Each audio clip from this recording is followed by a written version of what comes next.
Hello and welcome to Pixel Sports presents Goal Table Football Podcast. We are back with our weekly ISL discussion. This is not a weekly roundup, but we are looking forward to the semi-finals. We will be discussing the knockout rounds. The knockouts are in motion, and I'm joined with TD. As usual, DJ is not with us. Not to be found. Anyways, we'll come back to that later. But coming to the knockout games, TD, we have had a scintillating round of knockout fixtures. games. Both the matches provided much excitement, much actions, as we will discuss. It was brilliant. I think this year's ISL has been the best ISL in recent memories. Probably the best ISL ever. Yes. If you look at the closeness of the league table, the way things panned out in the last couple of game weeks. But owing to all of this initial confusion and then sort of rounding up of the table, we eventually ended up with Mohun Bagan winning the league. Mohun Bagan winning the league for one, and Odisha taking on Kerala in the first knockout match. Where Kerala was leading the table much throughout the season, Yes, in the early half of the season. Yes, and I remember that in one of our roundups, we discussed how Kerala might be storing some of their energy for the eventual knockouts. And we were just proving that we were such great football analysts. And that, Kerala was. yes, that eventually it was coming to a sort of truth because Kerala was leading the match. Kerala was leading the match. Not only they were leading the match, they played exceptional football. They created many chances. And also, this was a proper knockout tie, Gourab. GG. It's like all the dramas. Kerala were not the favorites. Odisha was the favorite. But against the run of the play, Kerala took the lead. And then Odisha came back to the match. Yes, but if we see at the stats, Mauricio and Isaac, they scored the 2 goals for Odisha. And Cernic scored the solitary goal for Kerala. But when I was going through the match, Kerala had the better opportunities. Right from the start, they were opening up the Odisha defense. What do you think was the main factor behind the opening up of this Odisha defense? I think from the very start, we thought that Odisha, as Lobero plays in a 4-2-3-1 formation. Actually, Lobero, before this match, he tried out a 4-3-3 formation. It did not work out. He went back to the basics. He played his favorite 4-2-3-1. And I think because Diego Mauricio did not start the match, Odisha was lacking a focal point. Yes, and when Mauricio came on, yes, after that, Odisha started controlling the midfield. Actually, Odisha was very dominant in the early half, also in the midfield because of Ahmed Jahu. Ahmed Jahu has proved to be the main, I think, the main string player in the midfield. Sort of the fulcrum of the entire Odisha attack throughout the season. Jahu has been controlling everything. And same happened in this match as well. But if we look at the second half, it was a complete frantic second half. Both the teams had a lot of opportunities. Actually, the goal that Cernic scored, just in the 46 minutes, Cernic had an identical opportunity and he missed the chance. Yes, and also we saw that Kerala hitting the post. Yes. Kerala came close to scoring. They should have completed. In fact, the kind of chances Kerala missed, you will be punished against a team like Odisha, and especially when you are going into a knockout match. Yes, and especially against Odisha because they have won the master tactician Lobero, and also the experienced players, previous winners like Roy Krishna, like Mauricio, like Ahmed Jahu, like Isak Ralte. They are not going to show any mercy, and as it proved in the second half, when Mauricio came into the side, many long balls were played targeted towards Mauricio. Roy Krishna, again a brilliant player, brilliantly assisted both the goals. Yes, I think these are the two factors. First, missing all these chances handed the momentum over to Odisha, and then Mauricio came on, completely shifting the momentum of the match. But if we look at the goals of Odisha, it was sort of from a lapse of concentration. Yes, a lapse of concentration.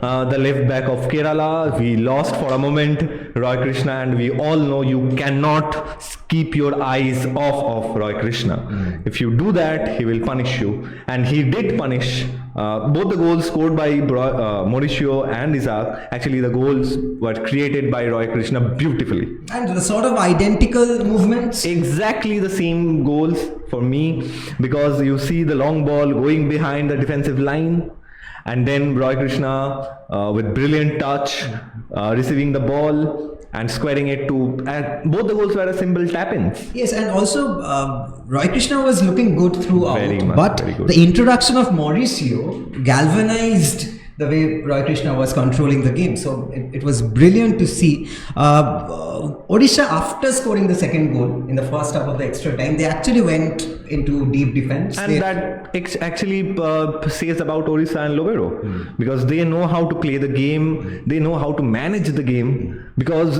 you know, when Kerala is having so much of opportunities, if you sit back, took control of the game and shut up shop, excuse me, then you think you maximize your chances of going to the semi-final. And that is the way to close out the game. Yes. And Odisha closed out the game professionally. And on the back of this professional performance, they will be taking on Mohun Bagan. The Mohun Bagan champions. Super Giants, the League Shield champions. They have played a champions game in the last game week. Amazing form. Habas is back. So a mouth-watering tie, to say the least, right? Mohun Bagan The versus- battle of the tacticians, Habas and Lobera. It would be a tactical, I think, interesting game. Yes, tactically. If we see the two matches, the first match on 23rd April in Bhubaneswar, Odisha's home match, and then the second match in Kolkata on the 28th. And if we actually see the two matches in the group stage, both the matches were drawn, right? And Diego Mauricio saw a red card in the Yes. Kolkata. So one was a match. goalless draw in Bhubaneswar, and another was a 2-2 draw. So nothing separated these two teams in the group stage matches. Once again, very mouth-watering contest. What do you think will be the main contest in this match? Who will battle against whom? Actually, if you see the Odisha team, even during the game between Kerala Blasters and Odisha, you see that Kerala Blasters actually exploited a major mishap, should we say, in the Odisha team, that their defensive line and their midfield line is not at all close together. There is a gap. The gap There is a huge gap. If you see the goals, the chances that Kerala had, they all came from the exploitation of this gap between the midfield and the defense line. And I think for Mohun Bagan, the best player of theirs, Petratos, he will look to exploit it as well, because we know that Petratos likes to find the pockets between the lines of the defense and the midfield. And also, if you see the goals that Listan Colazo and Cummings scored in the match against Mumbai, he actually played himself, he took himself between the defensive line and the midfield of the Mumbai team. He received the ball and he played that. Both the assists came from Petratos. I think this will be what do you say? This will be an exciting, enticing thing to see. A very interesting point put forward by TD, that this gap between the defense and the midfield will be exploited by Dimi. Let's not kid ourselves. Petratos is a master of this craft. But another important factor will be stopping the likes of Jahu in the middle of the park. And what do you think will be Habas's strategy in stopping Jahu? I think we have all seen what will be Habas's strategy in the match between Mumbai. He played Abhishek Suryavanshi as a destroyer of the midfield, and I think we won't be at all surprised to see Abhishek or Deepak Tangri man marking Jahu out of the game. But I think also you're absolutely correct. But Habas has not gone in with the same starting 11 too often in this season. We have seen him using Manvir and Colasso on the two wing backs. Kulaso especially was tracking back. Manveer was also tracking back. That defensive reinforcement might be used once again this time, because that creates a lot Absolutely. of space for the entire team. Absolutely. So it remains to be seen whether Habas actually goes in. With I think the same form strategy. that Roy Krishna is in, like at this moment, I think Kolaso has to track back like he did against Changte. So in the right side, all over the field, there will be personal battles between Petratos and the midfield and the defense, between Kolaso and Roy Krishna, and also one of Tangri, Surjavanshi and Jahu. It will be a great game. Yes, so just looking forward to the game. We will be hooked in. Time for predictions, TD. What are your predictions? Look, it's difficult to predict this kind of games, but I want to tell that Mohun Bagan's strategy would be to get a clean sheet at Bhubaneswar, and they will go all out like they did against Mumbai at Kolkata. So I think it would be a very close tie, because as we know that no one has conquered over each other. No, so I think it would be a very close tie, but Mohun Bagan would. I think. Do you think the 60,000 strong crowd Yes, will play it would be a factor. It would be a factor. This is the reason I am saying that they will look to take a clean sheet away from Bhubaneswar, because 60,000 people once again at Jayawardene Kridangan, Kolkata, Salt Lake Stadium would play a huge factor. So let's see. We will be focused on that game, but the other knockout game, the other qualifier, was between Goa and Chennai. Chennai finishing 6th. The final scramble for the 6th spot resulted in Chennai qualifying, and this match looked like the scoreline looks a little close. Goa won the match. Also, the 2-1. match stats looks deceivingly close. Yes, but what exactly happened? We saw two world-class worldies from Noah and Brandon. Especially from Brandon. I think Brandon scored the goal of the season.